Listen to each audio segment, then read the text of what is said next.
This is one of the most well-known Spiritans in the world. Born in 1876, he dies in 1936, 59 years old. The Roman Catholic Church declares him a hero, a blessed man. This is probably how you recognize him. His name? Daniel Jules Alex Brottier. In 1983, a decree of heroic virtue declares Father Brottier venerable. 1 year later, Pope John Paul II beatifies him. Father Brottier is very famous.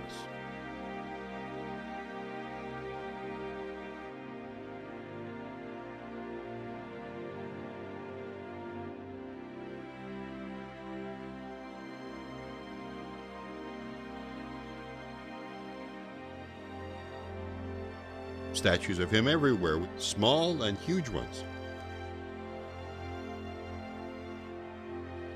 And not only statues, paintings, drawings, photos, books, cartoon strips, objects of piety.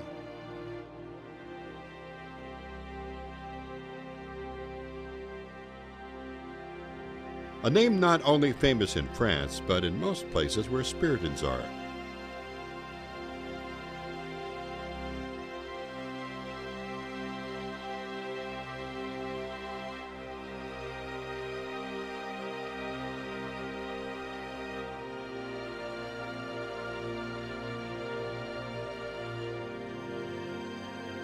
Why is he so famous? In 1923, Cardinal Dubois, Archbishop of Paris, asked the Superior General of the Spiritans to rescue an orphanage in O.A.A. During the 13 years from 1923 to Brottier's death in 1936, the number of children welcomed grows from 150 to 1,500. In 1929, Brottier gets the French government to recognize the foundation as a non-profit organization. Today, 230 O.A.A. institutions are welcoming, educating, training, and integrating into society more than 30,000 vulnerable youth in France, Europe, and worldwide. So Blessed Daniel Brottier is known first as the restorer of the O.A.A. institution, but he is also renowned for his courage during World War I. Father Brottier is mentioned in 6 dispatches. He was awarded the War Cross, 3 stars, the Verdun Cross, the Knight of the Legion d'Honneur, 3 palms, 6 quotes to the Order of the Regiment of the Division of the Army. Do not be proud of a distinction received, act to deserve it, but once you have it, act as if you did not deserve it. These medals and his extraordinary World War I fame help Father Daniel in finding the necessary funds to manage and develop the orphanage he is entrusted, as a number of candidates constantly increases in the aftermath of the war. Indeed, during World War I, Daniel's reputation goes as the legendary chaplain, a tribute paid to him by all, anti-clerical soldiers and officers included. They praise him for his calm and thoughtful bravery, contempt for danger, extraordinary spirit of dedication, and constant self-denial. During World War I, Daniel Brottier is present on all the main battlefronts. Stories of his prowess are countless. Here's one. August 1917, Verdun. As usual, Daniel carries the white flag and goes to the no man's land, picking up wounded guys. September is torrid. He understands that thirst makes the soldier suffer more than hunger or shells. Who will take the risk of fetching water under heavy gunfire? Brottier attaches 20 flasks to his leg and crawls 2.5 miles round trip in 6 hours. Not a flask gets hit. The varnished, meaning lucky chaplain becomes a legend. At night, after burying the dead, he writes to bereaved families, stimulating faith and courage. He also writes to his vast network of friends that the winter is tough. The Fighting Socks and Sweater organization was born. To re-equip once healed, the complete destitute wounded boys, Daniel writes to charities, is the Soldiers' Flannels. Keeping the link with home, he sets up a network of photographs, the Soldier's Photo. Snapshots are sent to families to testify to what the men are going through in the trenches, in the mud, Also, the harsh task to write at length to the mothers and widows of fallen soldiers, the ones he just buried. Right where he found the time is a mystery. Hundreds of letters to his own family, to Leroy, his superior, to families of victims, mothers, widows, charities, monasteries, Spiritans, parishes, committees, congregations, friends, to believers and non-believers alike. Look, if you want a beautiful relic of me after my death, you'll have to keep this pen because it works so hard. In fact, creating social links was his main job before the war. His dogma in the communion of saints, in fundamental union with Mary, linking the living with the dead. The men's willingness to confide in him forms the heart of his ministry. Prayer is the answer, and Daniel boldly coaches officers and troops. Children, do not forget that tomorrow is Easter. You must set an example by approaching the holy table. I shall again hear all of your confessions, beginning with the colonel and captains. Do you hear me? Now go and prepare yourself to do your examination of conscience. His concern for men is also visible in the thick of battle. Verdun, March 22, 1916. A totally unpredictable attack order for 5 a.m. overwhelms all captains of Daniel's battalion. It's death without a chance. Unable to convince his HQ senior officer to modify the absurd plan, the chaplain warns, "We shall obey, but both of us go first." Attack postponed. Daniel's fame soon reaches the ear of a man who has become the new head of state. In November 1917, the Tiger, George Clemenceau, by his many visits to the trenches, the father of victory, had won over the hearts of men. Where is Brottier, the chaplain? He is praying. If so, victory tomorrow is certain. The Tiger is won over by this priest who chose to share the fighter's life. Between the two, there is a real spark. Brottier can open up to him about a new project born in the trenches from a conversation with Mazarin, an officer and organization that would preserve this unity born between fighters who stood shoulder to shoulder in battle, self-sacrificing to each other. They would be a catalyst for national reconciliation. This is the project United as at the Front. Clemenceau is immediately won over. Widows, orphans, and war wounded will now have a status in society again. The father of victory gives Daniel 100,000 francs, just received from a dead soldier's mother. The UNC, National Union of Fighters, was born. As co-founder, Brottier's fame grows even more to the point he crystallizes the image of the heroic chaplain of World War I. So Daniel Brottier is famous. One, for his renewal of the O.A.A., the O.A.A. Foundation, for his role as World War I chaplain and founder of the UNC alongside Clemenceau. But here is a third role for which Daniel is practically never recognized. All publications, even spirited ones, except for one book and a cartoon strip, omits it, although in fact it is of the utmost importance.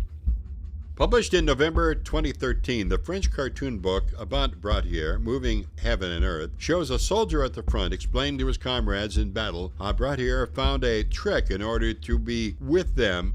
Brottier and another Spiritan are presented as seated at the office of the deputy Albert de Moon, proposing an idea to form a troops of volunteer chaplains able to serve the soldiers at the front line. The next box shows Brottier making his case for the creation of the Corps, sharing the fighters' everyday life at the front and ensuring they do not feel alone. When the rare official military chaplains, one for 10,000 troops, have to stay at the rear to serve the wounded in ambulances and hospitals, the new Corps could serve the men at the front, serving God by serving the most exposed fighters. Brottier is reminded that he was demobilized for health reasons. The same is true for his colleagues, Henri Trilles. Not only did both have to leave their ministry post and were de facto demobilized, but they were both considered too old, Brottier being 38, Trilles being 48. Here we see Brottier refusing this point, highlighting to de Moon how many men like them would join. The two Spiritans have already gathered 500 signatures, but Viviani would authorize only a first enrollment of 250 volunteers without pay and 305 in November. Brottier and Trilles, the first to sign, entered the group about 30 on August 23rd. Still, the total number of volunteer chaplains during the war amounted to around 800.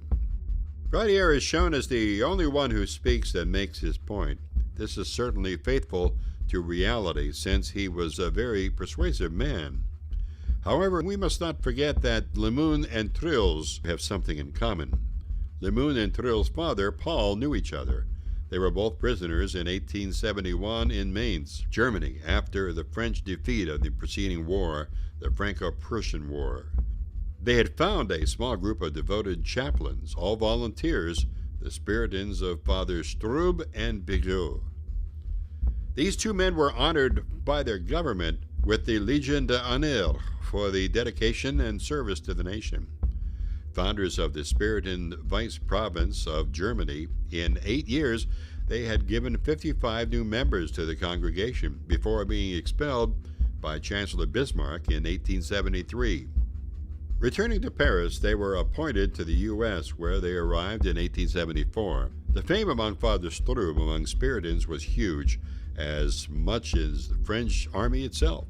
Without a doubt, the courageous saga of Strube and his companions in Mainz must have been in everybody's mind, not least in the minds of these two Spiritans when they went to see Demoun, trying to convince him, knowing him to be a defender of the social doctrine of the church, but also in the mind of Demoun, a man with 3 sons who would be called up, and many Catholic families expecting enough chaplains for their sons.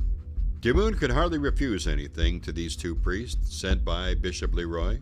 His own friend, himself an admirer of Strube, warned that Henri, the son of companion prisoner, and this Daniel Brottier, both eager to honor their homeland, their church, and the glorious Spiritan ancestry as well. But who was Trilles, the Spiritan sent by Bishop Leroy to Demoun with Father Daniel Brottier? A missionary to Gabon, the son of a professional military officer, holder of the Colonial Medal and an academy officer, Henri Trilles had been director of the seminary and of the School of Catechists at Libreville. A great research and prolific writer, a specialist in the Fang language, and the first man ever to write about the Pygmies, a botanist too. In 1907, his bad health forces him to definitely return to France, where he becomes a professor of ethnology of the Catholic Institute of Paris. During the war, Henri collects the War Cross with 4 accommodations in the Légion d'honneur. Brottier, Trilles, and those who joined the Corps of Volunteer Chaplains were not only priests who had proven their patriotism and dedication to the sacrificed generation onto the front lines. As soon as France took part in the conflict, priests fought in their country. Even the members of the expelled congregations came back. By 1901, anti-congregational laws had forced tens of thousands of religious congregation members to leave France. And then in 1905, the law of separation of church and state seemed to have divided the country into believers and non-believers. In 1914, anti-clericism was widespread throughout the country. However, since the Back Priest Law in 1889, more than 23,000 priests and seminarians had been mobilized as soldiers. In addition to them, 9,300 congregation members had answered the call. In 1914, those in exile returned, shortly preceding the Germans who were sweeping over the north of France. Throughout the war, there were 1,200 official chaplains, 400 incumbents, and 800 volunteers. 19,000 combatants were priests who had no special status as such, but served as chaplains when the need became.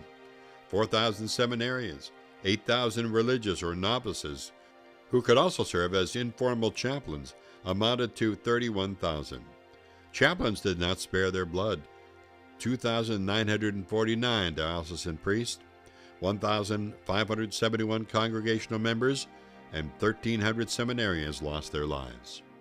And 375 nuns died at the service of soldiers. Catholic priests accounted for the highest percentage of all corporations, paying the highest tribute to human losses with 16% of the total. At the end of the 19th and beginning of the 21st century, many French had fallen to the repeated and most virulent anti-clerical blows of the French Republic. The presence of the priest alongside the soldiers has changed their relationship to the religion, to the church and priests. This favored the appeasement and normalization of relations between the church and the Republic. Hence the reestablishment of France's diplomatic relations with the Holy See in 1921, and the failure of the Hérault government's anti-clerical programs in 1924. As Professor Jean-François Petit, an Assumptionist, this sacrifice is the place of a new form of Christian life based on the ideal of solidarity, fraternity, and equality before the ordeal that will irrigate the entire 20th century and lead to the Vatican II reforms.